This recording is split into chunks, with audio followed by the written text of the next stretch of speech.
that we all seek investment for may not attract that needed investment. Mr. Speaker, as we speak, the prima facie findings of the Council of State remain unpublished. 2, as we speak, the very report that recommended... Honorable Member, I thought your reference to this matter was a matter before the House. Yes, Mr. Speaker. But what you are talking about is not before the House. Mr. Speaker, then let me use the phrase well. Let me rephrase it for the purpose of clarity. Mr. Speaker, my submission is to the effect that the matters giving rise for this motion to be taken are such that we, the minority, still believe that there are serious matters for the constitution of our republic. Mr. Speaker, and I say so because today we consider this nomination, and you have made it clear that our approval or otherwise does not bring a finality within the context of the rule of law, which I agree. I'm not contesting that. But it is our view, most respectfully, that one, the fact that the prima facie determination is not in the public space is of concern to us. 2, the fact that the recommendation, the report that gave rise for the final decision of His Excellency the President is also not in the public domain is of concern to us. Mr. Speaker, we contend that for the purposes of transparent democracy, the era where the citizens require information, it should have been an instinctive, inherent decision to have released the report. Because, Mr. Speaker, we hold the view that this was no less a matter because it was dealing with an organ of government, of state, the judiciary. That is our contention. Mr. Speaker. Honorable Member, as I said, you are complaining about acts of another arm of government. Mr. Speaker, I hope my time is being stopped. Not Parliament. Not Parliament. No. And those matters are not before Parliament. And so I have consistently guided you and your colleagues to deal with the matter before Parliament. Continue with the others at the proper forum, not the floor of Parliament. Mr. Speaker, we are not litigating those matters in Parliament, but those matters gave rise to this, what is before us. So what I'm trying to do is to give a background to the very matter before us, Mr. Speaker.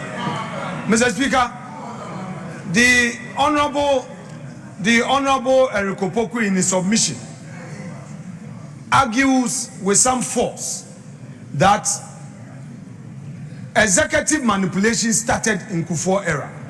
I found it very rich. And he tries to use that to justify the concerns that we are raising to say that we are acting in double standard. No, Mr. Speaker, in President Kufuor's era, no Chief Justice was removed. Mr. Speaker, Honorable Member, Mr. Speaker, please.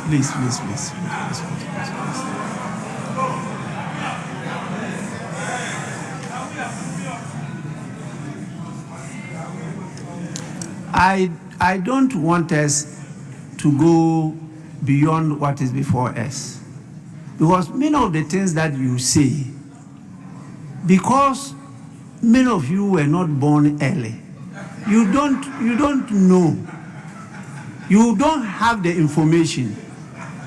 And in fact, I have bought some books, and I'm going to distribute the books particularly to leaders, so that you read to see the perception that we have given to the people outside there. They are very senior, intelligent people who held high office of state, who have written some books about Ghana politics. I have the books. I bought plenty copies to distribute to you free to read. I believe that will change your approach to how you go about the business on this floor. The information that I have from experience in this house, if I disclose them, many of the things you say are incorrect.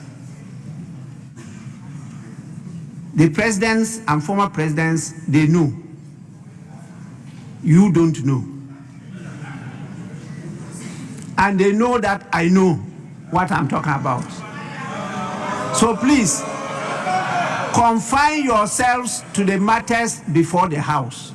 Let's deal with that one.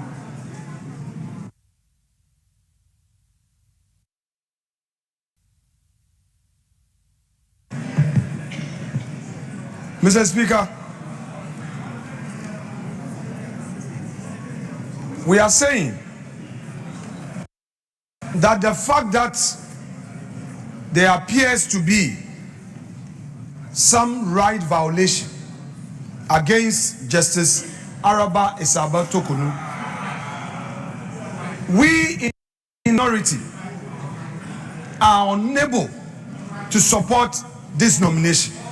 Mr. Speaker, the learned Attorney General, in his submission, alluded to the fact that even when Parliament approves this nomination and the court determines otherwise, the executive would be bound to respect it.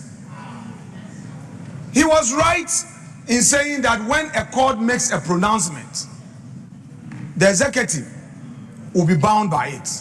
But what he did not say is the conduct of his office in the handling of the very matter that he is saying when there is pronouncement, they would be bound by it. Mr. Speaker, he himself submitted that the rules of court allows for extension of time application to be made. The question we ask is that why didn't the Attorney General, considering the enormity of this matter, act with alacrity? Mr. Speaker, the question that begs for an answer is that for all these periods, if justice was really meant to be done, why didn't the Attorney General file a defense? He is now saying that we shouldn't worry, and that if there is any positive outcome, the president will be bound by it. But we are interested in the process. The minority in this house is interested in the process, and it is contending that his actions amount to bad faith and denying the respected Honorable Minority Leader. Honorable Minority Leader. Yes, Mr. Speaker. I acknowledge that the minority is interested, and you are expressing your concerns. And those concerns have also been expressed at the right forum. But I say this is not the forum for that. The Attorney General's conduct of conducting proceedings in that court is not before the House. That at all is not. And so please, let's handle what is before us. Then at the appropriate forum, what you are doing, you continue with it. You can just refer that this is what you are doing, but don't go into the details. Speaker, with respect, Mr. Speaker, just place my time on ice for us to interrogate this preliminary matter. Mr.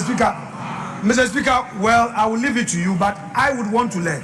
Mr. Speaker, in my submission, I was responding to the Attorney General. These are facts that he has made known to the House.